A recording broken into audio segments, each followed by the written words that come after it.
एक शिष्य गुरु महाराज जी के पास आता है और कहता है कि गुरु महाराज, आप हमेशा अपने सत्संग में एक बात को ज़रूर बार बार कहते, बार बार उसकी पुनरावृत्ति करते कि भजन करो, भजन करो, भजन करो। लेकिन गुरु महाराज, ये कैसा संभव हो सकता है? हमें अपने और क्रियाकलापों को भी करना है, अपनी गृहस्थी भी देखनी है, अपने जो है अपने बिजनेस को भी देखना है, या जिसकी नौकरी है तो हमें अपनी नौकरी भी देखनी है, बच्चों का भी लालन पालन करना। तो ये कैसा संभव हो सकता है कि हम इतने क्रियाकलापों को भी करें और साथ में आप कहते हैं कि भजन करो, भजन करो, निरंतर उसका सुमिरन करो? तो ये कैसे संभव है? गुरु महाराज शिष्य की बातों को सुनते हैं और कहते हैं कि बेटा, इसका जवाब मैं तुझे कुछ समय के बाद दूंगा। लेकिन वो जब शिष्य के चेहरे को देखते हैं और बड़े जो है आश्चर्यचकित होके कहते कि बेटा, लेकिन मैं तेरे चेहरे को जो देख रहा हूँ और तेरे चेहरे को मैं पढ़ के जब देख रहा हूँ तो मुझे बड़ा दुख हो रहा है कि 1 माह के पश्चात तो तेरा जो है अंत समीप है, 1 माह की तक ही तेरा जीवन है, उसके बाद जो है तू परलोक सिधार जाएगा। शिष्य उसकी बातों को सुनता है और अपने घर चला आता है।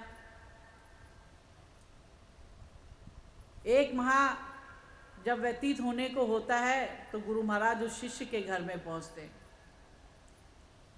शिष्य के घर में जाते हैं तो देखते हैं कि शिष्य जो है वो तो चारपाई में पड़ा हुआ है। जो शिष्य शरीर से बड़ा हष्ट पुष्ट था, बड़ा तंदुरुस्त था, वो तो एक जीर्ण शीर्ण, एक मरी हुई काया की तरह जो है बिस्तर में पड़ा हुआ है। गुरु महाराज उसे देखते कहते, अरे बेटा, 1 माह पहले तो तू आश्रम में आया था, तब तो तू बड़ा हष्ट पुष्ट था, बड़ा तंदुरुस्त था, लेकिन 1 माह में तुझे क्या हो गया? तू तो बिल्कुल सूख के कांटा हो गया। तो शिष्य जो है बड़े दुखी भाव से कहता, गुरु महाराज, जब मैं आपके पास आया था तो आपने कहा था कि मेरा जीवन जो है केवल 1 माह का ही शेष रह गया और 1 माह के बाद मेरे जो है प्राण चले जाएंगे। और आपकी कही हुई जो बात थी, उसी बात को सोच सोच के दिन रात मैं उसी का ही सुमिरन करता रहता हूँ। दिन रात मेरे दिलो दिमाग में वही बात आती कि मैं केवल 1 माह का मेहमान हूँ, उसके बाद मुझे इस संसार से चले जाना है। गुरु महाराज, ना मुझे भूख लगती है, ना मुझे प्यास लगती है, ना मुझे अपने बच्चों का चिंतन रहता है, ना मुझे अपने बिजनेस का चिंतन रहता। मेरा तो बस एक ही चिंतन है कि 1 माह व्यतीत होगा और मैं संसार से चला जाऊंगा। तब गुरु महाराज हंसते और कहते कि बेटा, तेरी कोई मौत नहीं आने वाली है। ये जो तूने मेरे से प्रश्न पूछा था कि दिन रात कैसे भगवान का भजन करते हैं, कि हाँ, आप कहते सब क्रियाकलापों को भी करो और भगवान का भजन भी, निरंतर भगवान का भजन करो, तो ये कैसे संभव होता है? तो उस प्रश्न का जवाब देने के लिए मैंने तुझसे ये बात कही थी।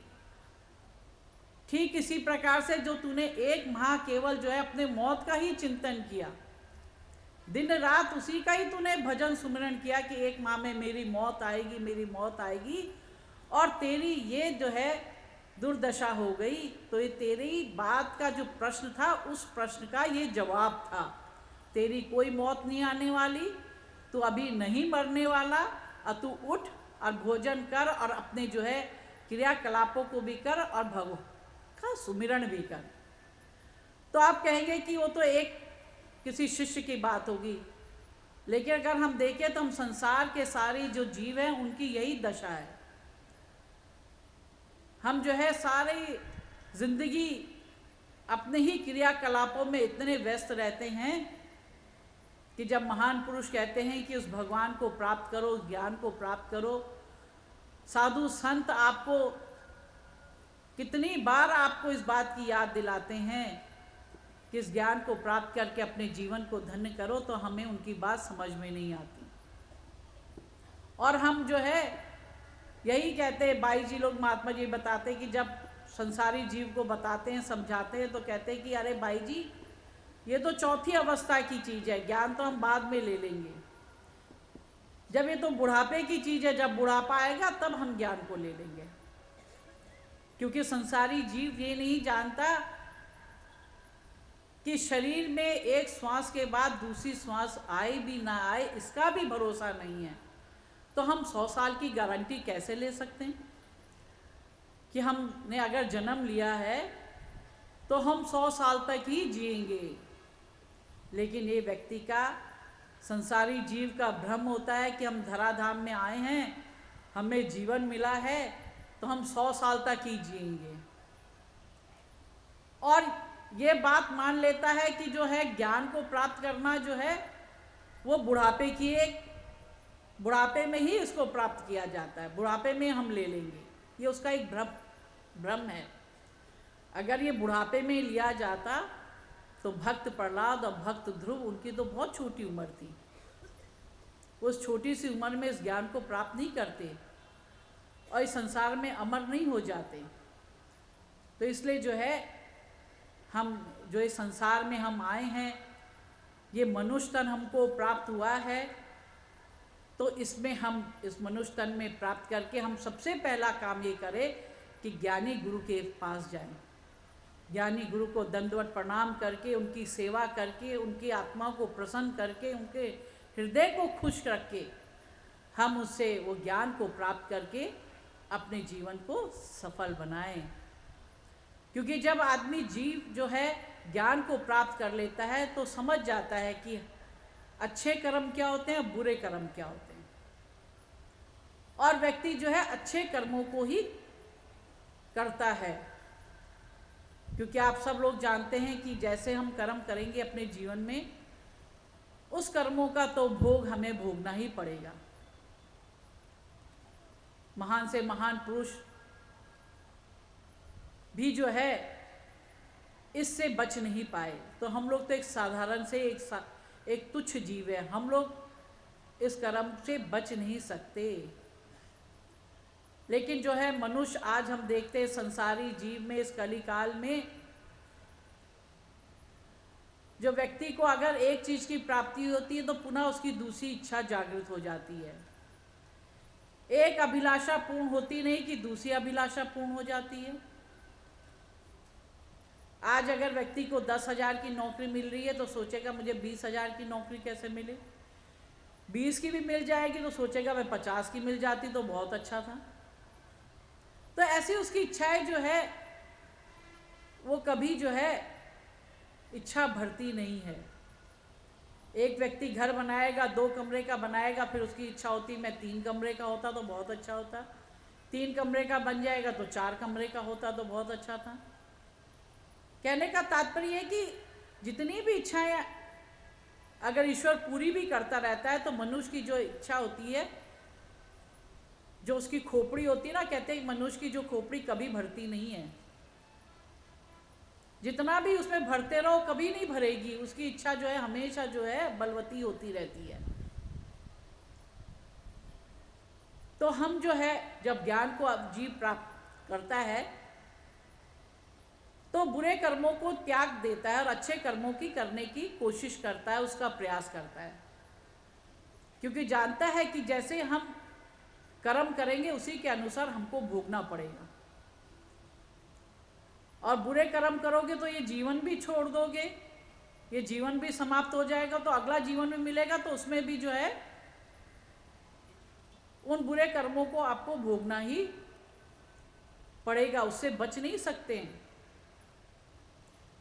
लेकिन हम जो है हमारी इच्छाएं जो इतनी बलवती होती रहती है कि कभी हम उसको एक इच्छा के बाद दूसरी इच्छा, दूसरी इच्छा के बाद तीसरी इच्छा, तीसरी इच्छा के बाद चौथी इच्छा, ये बढ़ती जाती है। जैसे एक बार जो है भगवान शंकर और पार्वती जब पृथ्वी लोक में भ्रमण कर रहे थे तो राजस्थान में सफ़र कर रहे थे, बहुत से राजस्थान के प्रेमी भक्त आए, जब बाई जी मीराबाई के भजन गा रही थी बहुत नाच रहे थे। तो रेगिस्तान में आप सब जानते हैं दिन में कितनी गर्मी हो जाती है, रेत भी तपने लगती है, प्रचंड गर्मी होती है। तो भगवान शंकर और पार्वती जब राजस्थान में रेगिस्तान में भ्रमण कर रहे थे तो क्या देखती है पार्वती माता, क्या देखती है कि एक मकोड़ा जो है जिसके एक टांग भी टूटी हुई है उस रेत में जो है धीरे धीरे चल रहा है। इतनी गर्मी, रेत भी इतनी तप रही है और उसमें बेचारा बड़े कष्ट के साथ धीरे धीरे रेंग रहा है। माता पार्वती उसको देखती है और हृदय में बड़े दया का भाव प्रकट होता है कि अरे देखो इतनी गर्मी है, रेत भी तप रही है और ये बेचारा मकोड़ा एक टांग भी नहीं है इसकी, अब बड़ा रेंग रहा है, धीरे धीरे रेंग रहा है। तो माता पार्वती भगवान शंकर से कहती कि भगवान शंकर आप तो बड़े दयालु हैं, इस मकोड़े पे भी कृपा कर दीजिए। ये मकोड़ा देखो बड़ा जो है पीड़ा सहन कर रहा है और इतनी गर्मी में बड़ी मुश्किल से रेंग रहा है, आप इसको जो है जीवन दान दे दीजिए। भगवान शंकर कहते हैं नहीं पार्वती, ये अपने पिछले जन्मों का कर्मों का भोग भोग रहा है और इसे अपने कर्मों का भोग भोगने दो। लेकिन माता पार्वती को उस पर बड़ी दया आती है, कहते नहीं भगवान मेरी एक प्रार्थना आप स्वीकार कर लीजिए, इसको जो है जीवन दान दे दीजिए। तो भगवान शंकर जो है पार्वती जब बार बार विनय प्रार्थना करती है तो उनकी प्रार्थना को सुन के उस मकोड़े को जो थी उसको जो है एक मनुष्य के रूप में उसको बना देते हैं, उसको दान दे देते हैं, जीवन दान। वो जो मकोड़ा होता है एक स्वस्थ मनुष्य बन के खड़ा हो जाता है। भगवान शंकर पार्वती देकर प्रणाम करता है और कहता है कि अरे मुझे बड़ा अच्छा एक मनुष्य तन मिल गया। लेकिन वो भगवान शंकर को प्रणाम करता है और कहता है कि भगवान शंकर जी आपने मुझे तो इतना सुंदर तो एक मनुष्य तन दे दिया, लेकिन इस मनुष्य तन का लेके मैं इस भयंकर राजस्थान में, इस भयंकर रेगिस्तान में मैं करूँगा क्या? इतनी ऊपर से जो है प्रचंड सूर्यदेव की गर्मी पड़ रही है, नीचे से रेत तप रही है, रहने के लिए कोई कमरा नहीं है। अगर बहुत अच्छा होता कि आप मुझे एक छोटा सा एक घर यहाँ पे बना के दे देते तो बहुत कृपा होती है। भगवान शंकर पार्वती की ओर देखते हैं तो पार्वती मुस्कुरा के कहती कि भगवान इसकी इच्छा पूरी कर दीजिए। तो भगवान शंकर कहते पार्वती सोच लो, कहते नहीं नहीं भगवान आप कर दीजिए इसकी इच्छा पूरी। तो भगवान शंकर जो है उस रेगिस्तान में उसके लिए एक बहुत सुंदर सा एक भवन तैयार कर देते हैं। और जब भवन तैयार मिल जाता है तो जो मकोड़ा होता है, जो जीव के रूप में जो उसको एक अभयदान मिल गया होता है, तो वो कहता है, फिर भगवान शंकर से प्रार्थना करता है कि भगवान आपने घर तो दे दिया, लेकिन इसमें खाने पीने की चीज़ तो कुछ है ही नहीं। मैं इस रेगिस्तान में क्या खाऊंगा? रेत तो खाऊंगा नहीं, रेत के सिवा यहाँ कुछ है नहीं। तो भगवान इसमें जो है अच्छे अच्छे पकवानों की, अच्छे अच्छे तरल पदार्थों की भी व्यवस्था कर दीजिए। फिर भगवान शंकर पार्वती को देखते हैं, कहते कि पार्वती तुम्हें पार्वती जो है, कहते भगवान इसकी इच्छा को भी पूरी कर दीजिए। तो भगवान शंकर उसकी इच्छा को भी पूरी कर देते। उसका सारा घर तरह तरह के पकवानों से, तरह तरह के पेय पदार्थों से भर जाता है। अब जब उसका घर भोजन सामग्री से भी भर गया, पेय पदार्थों से भी भर गया, तब क्योंकि ये एक जीव की एक प्रक्रिया दिखाई है कि उसकी एक इच्छा पूरी होती नहीं है कि दूसरी इच्छा प्रकट हो जाती है। फिर जो है वो मकोड़ा, फिर जो मनुष्य तन जिसे मिला होता, फिर वो कहता है कि भगवान आपने जो है मुझे मनुष्य रूप भी दे दिया, मेरे लिए सुंदर भवन भी बना दिया, अच्छे अच्छे खाने पीने की सामग्री भी दे दी, लेकिन भगवान मैं इस सब चीज़ों का करूँगा क्या? कि जब घर में एक सुंदर पत्नी नहीं होगी तो भगवान आप ऐसा करो, आप तो जो है ना आपके तन में कपड़े हैं, ना आपके जो है शरीर में नाग लपटे हुए हैं, और आपके साथ जो इतनी सुंदर जो नारी चल रही है, क्यों नहीं आप इसको मुझे पत्नी के रूप में दे देते? तब भगवान जो है पार्वती शंकर भगवान जो है पार्वती की ओर देख के कहते, क्यों पार्वती, इसकी ये इच्छा भी पूरी कर दूं? तब पार्वती कहती कि नहीं नहीं भगवान, अब मैं जान गई इसके जो कर्म इसने जो पिछले जन्म में किए थे उसके कर्मों के नतीजे के अनुसार ही इसके ये एक लंगड़े पकौड़े के रूप में जो है मकड़े के रूप में ये यहाँ पे रेगिस्तान में जो कष्टों को भोग रहा था, इसके कर्म थे। इसलिए जो है हे भगवान, आप मेरी प्रार्थना सुनो, इसको फिर से वही मकोड़ा के रूप में फिर से इसको परिवर्तित कर दो। और फिर भगवान शंकर जो है पार्वती की इच्छा को पूरी करके उसको फिर से मकोड़ा बना देते हैं, और फिर वो मकोड़ा वैसे ही अपनी टूटी हुई टांग लेके उस रेगिस्तान में निकल पड़ता है। तो ये छोटे छोटे दृष्टांत जो होते हैं वो हमारे जीवों के ही को ही शिक्षा देने के लिए बताए जाते हैं कि किस प्रकार से वो मकोड़े की जो प्रवृत्ति थी, जो मकोड़े की इच्छाएं थी, वो पूरी नहीं हो रही थी। तो सारी जो है वो सारा मकोड़ा कोई एक मकोड़ा नहीं है, वो सारे हम संसारी जीव ही सारे वो मकोड़े हैं। जो हमने कर्म किए उन कर्मों के अनुसार हर आदमी को अपनी अपनी योनि प्राप्त होती है। अच्छे कर्म करोगे मनुष्य योनि को प्राप्त हो जाओगे, बुरे कर्म करोगे तो कोई पशु बनेगा, कोई पक्षी बनेगा, कोई कीट पतंगा बनेगा। 84 लाख योनियां बताई गई हैं शास्त्रों में। तो 84 लाख योनियों का भ्रमण करते करते करते करते तब मनुष्य तन प्राप्त होता है। और मनुष्य तन प्राप्त करके भी अगर हमने ज्ञान को नहीं प्राप्त किया, सच्चे सदगुरु ज्ञानी गुरु महाराज को नहीं प्राप्त किया, तो फिर क्या होगा? संसारी जीव में रहेंगे, संसारी भोगों का भोग करेंगे,